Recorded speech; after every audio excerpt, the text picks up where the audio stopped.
Aujourd'hui, Ça va chez vous emmène à Vincey, direction le musée militaire et son impressionnante collection d'objets de guerre, puis rendez-vous au Relais de Vincey, établissement emblématique tenu successivement par une famille depuis 5 générations. Mais d'abord, intéressons-nous à la commune de Vincey. Bonjour Thierry Gaillot. Bonjour Anaïs. Vous êtes maire de la commune depuis 2018. Je rappelle que Vincey, c'est une ancienne cité ouvrière de 2200 habitants à peu près. Plutôt dynamique aujourd'hui et finalement de plus en plus recherchée par de nouveaux habitants, c'est ça? Exactement, on se trouve sur l'axe Épinal-Nancy, donc c'est l'idéal, surtout après la crise du Covid. Chacun recherche son petit mètre carré de verdure. En plus, nous avons quand même des sujets d'attractivité. Les premiers commerces, on a 2 médecins, une pharmacie, enfin... Toutes les commodités. C'est ça. L'école fonctionne bien. D'ailleurs, nous avons en projet de construire un nouveau groupe scolaire. C'est une bonne nouvelle de savoir que voilà, des jeunes sont intéressés par la commune. Ça promet peut-être un avenir dynamique pour la commune. C'est ce qu'on espère en tout cas. Dans le même ordre d'idée, la zone artisanale à la sortie de Vincey sur la route de Charmes là, est demandée. C'est dommage que nous ne sommes pas propriétaires des terrains, mais nous aurions pu déjà faire des nouvelles constructions d'entreprises. Ce qui attire les gens, c'est cette proximité avec la voie rapide finalement aussi.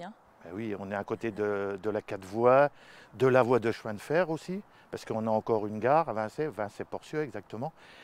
Le canal, je dis tout le temps, mais c'est en plaisantant, mais en même temps c'est aussi vrai puisqu'on a la voie verte qui longe le canal de l'Est. Donc on peut aller d'Épinal à Nancy. Et donc finalement on dit que c'est recherché et la preuve c'est qu'il va y avoir potentiellement un lotissement qui va se construire, c'est ça? C'est ça, voire 2, mais bon là il faut voir avec les services de l'État, le SCOT et tout ça pour les permis de construire puisque vous n'êtes pas sans savoir qu'on agrandit les zones naturelles pour diminuer les zones de construction, quoi, voilà. Le volet environnemental est important dans votre mandat? Très important, notre équipe y tient beaucoup, à tel point qu'on travaille aussi sur les eaux de pluie, la récupération des eaux de pluie. Dernièrement, on a récupéré une source qu'on a renvoyée à la fontaine, donc la fontaine recoule de nouveau. On parlait des projets qui se passent sous votre mandature, il y avait notamment ce groupe scolaire, mais il y a aussi une médiathèque, c'est un peu le gros projet du moment? Oui, c'est le gros projet du moment, c'est bien engagé. Donc la médiathèque se trouvera juste derrière nous, là, à l'ancienne poste de Vincey. Et ce sera un relais de la BMI d'Épinal. C'est la culture en milieu rural, voilà. Ce que nous essayons de faire, aussi bien par les ateliers de théâtre, la découverte de la musique, des instruments, tout ça. Est-ce qu'on peut dire que ça va chez vous à Vincey alors? On peut dire ça, malgré les hauts, les bas, comme tout le monde peut en avoir, même dans les foyers. Évidemment. C'est comme ça après tout. C'est ça. Merci beaucoup Thierry Gaillot d'avoir répondu à nos questions. On prend tout de suite la direction du musée militaire de Vincey. Nous sommes au musée militaire de Vincey, un musée qui a pris place dans l'ancienne filature Boussac, fermée en 81, rachetée par Jacques Kléber pour y installer un musée militaire, propriété de la commune depuis 1996 et géré depuis par une association de collectionneurs passionnés dont vous faites partie, Pascal Léner. Bonjour. Oui, bonjour Anaïs. Alors vous êtes conservateur de ce musée, il y a un patrimoine extraordinaire ici autour de nous.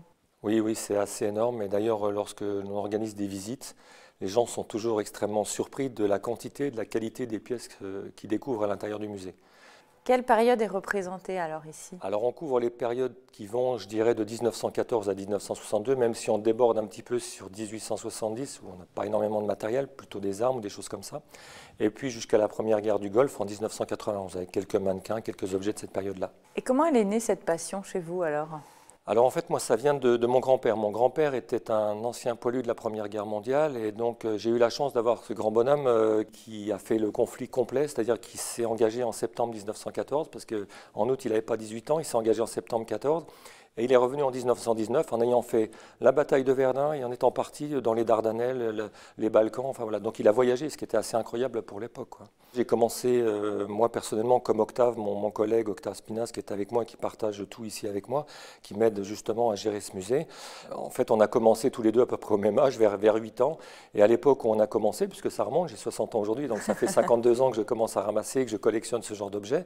Au fil et aux mesures des années, on a emmagasiné des choses, on a surtout surtout récupéré à une époque où c'était, je dirais qu'il y avait énormément d'objets à récupérer, que ce soit dans les fermes, dans les maisons. Il suffisait de demander aux gens et les gens ils disaient oui, c'est bon, on prend ça, ça ne m'intéresse pas. Vous vous souvenez de votre premier objet, j'imagine, c'était quoi? Oui, le premier objet que j'ai récupéré, c'était en me promenant dans la forêt avec lui. C'était un reste de casque que j'ai ramassé sur le sol parce qu'à l'époque encore, on pouvait découvrir encore des choses qui traînaient sur le champ de bataille, quoi. Et finalement, j'imagine, c'est difficile à dire, mais est-ce qu'il y a c'est quoi la pièce la plus importante de ce musée, si on a Alors, la pièce la plus importante pour un collectionneur, c'est celle qui va avoir la semaine prochaine, celle qui ne sait encore pas qu'il va avoir, quoi.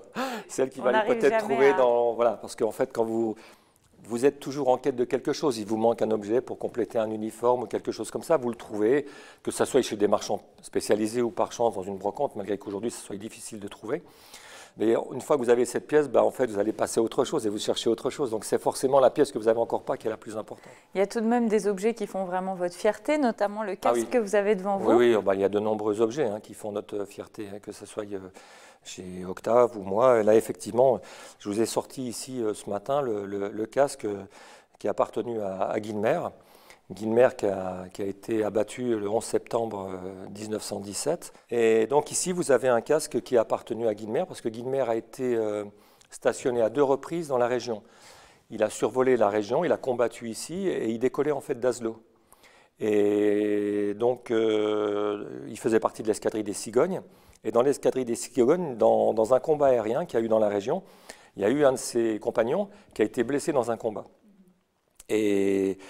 pour tout vous expliquer, en fait, l'ancien directeur du site industriel, donc M. Jacques Kléber, qui est le fondateur de ce musée-là, ses grands-parents avaient une maison bourgeoise à Varangéville.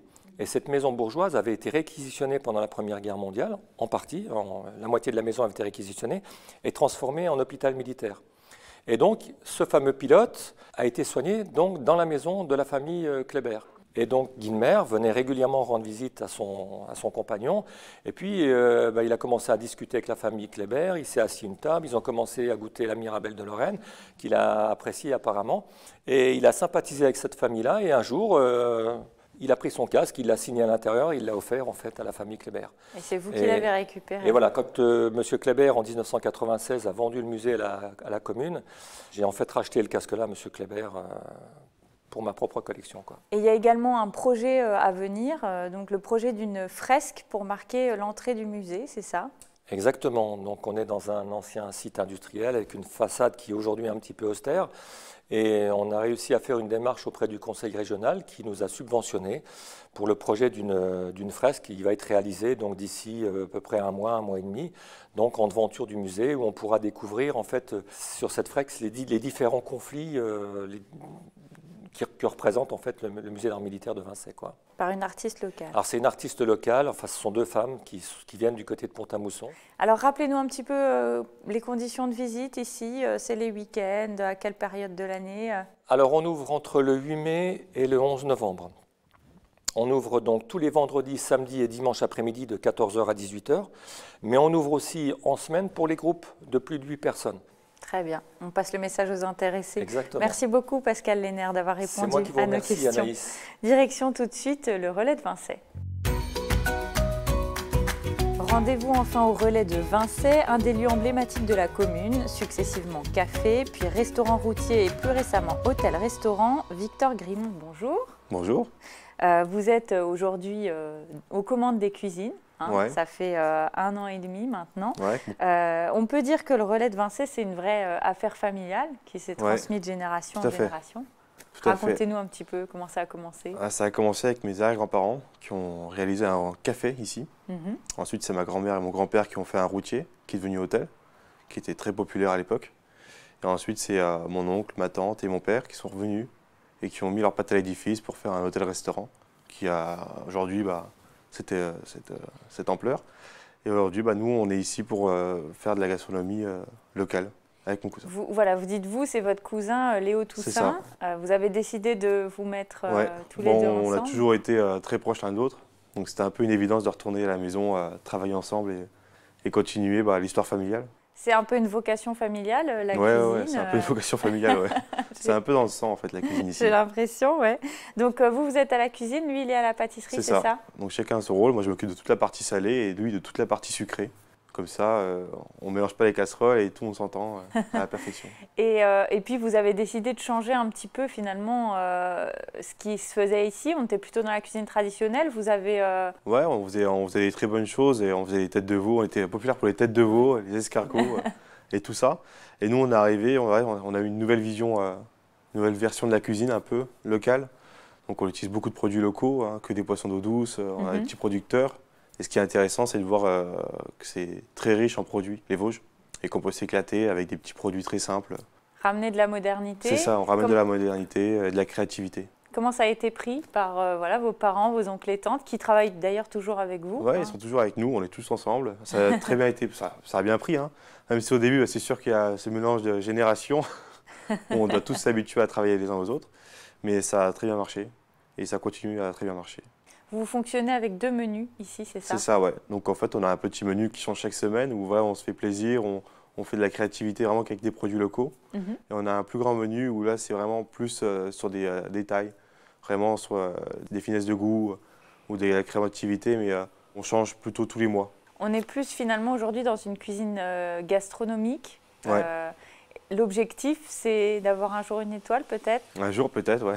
En tout cas, vous aimeriez? Ouais, c'est sûr qu'il ne rêve pas d'une étoile, mais ouais, c'est sûr que c'est un but beaucoup de pour nous. rigueur, beaucoup de travail. Ouais, Il y en a qui voilà. préfèrent finalement rester dans quelque chose de plus tranquille. Vous, au contraire, vous aimeriez bien voilà, monter en gamme. Ouais, c'est ça. Vous avez d'ailleurs déjà eu des récompenses? Ouais, on a eu quelques récompenses, quelques labels. On a eu Écotable, on a eu Table distinguée. Là, on est en train de passer JRE pour les jeunes restaurateurs européens. Donc, c'est tous ces labels-là qui vont nous amener peut-être un jour à une étoile ou sur le chemin de l'étoile en tout cas. Vous parliez aussi des projets. Voilà, vous avez repris l'année dernière, donc ça fait 1 an et demi. Ouais. C'était à peu près au moment du premier confinement. Il a fallu rebondir. Qu'est-ce que vous avez décidé de mettre en place? On a ouvert à peine 1 mois et après on a refermé directement.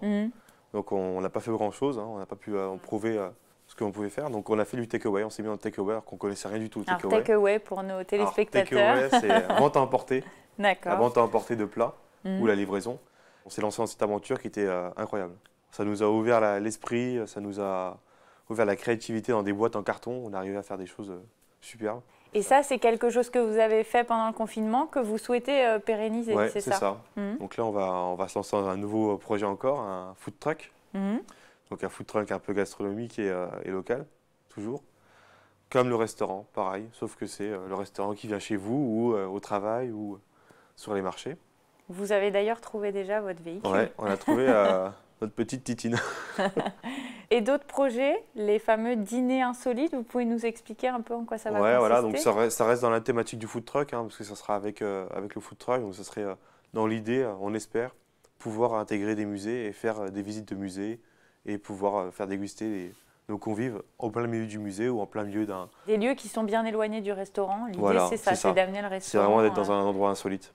On n'a pas l'habitude de manger, on n'a pas l'habitude de manger dans une usine par exemple ou dans un musée. Et c'est ça qui peut être super intéressant, c'est de manger un plat gastronomique local dans un endroit local. Bon, en tout cas, vous avez plein de projets pour le relais de Vincé. On vous souhaite plein de courage et plein de bonnes choses. Merci d'avoir répondu à nos questions, Victor Grimont. Merci. De notre côté, c'est déjà terminé. On se dit rendez-vous la semaine prochaine. Merci de nous avoir suivis.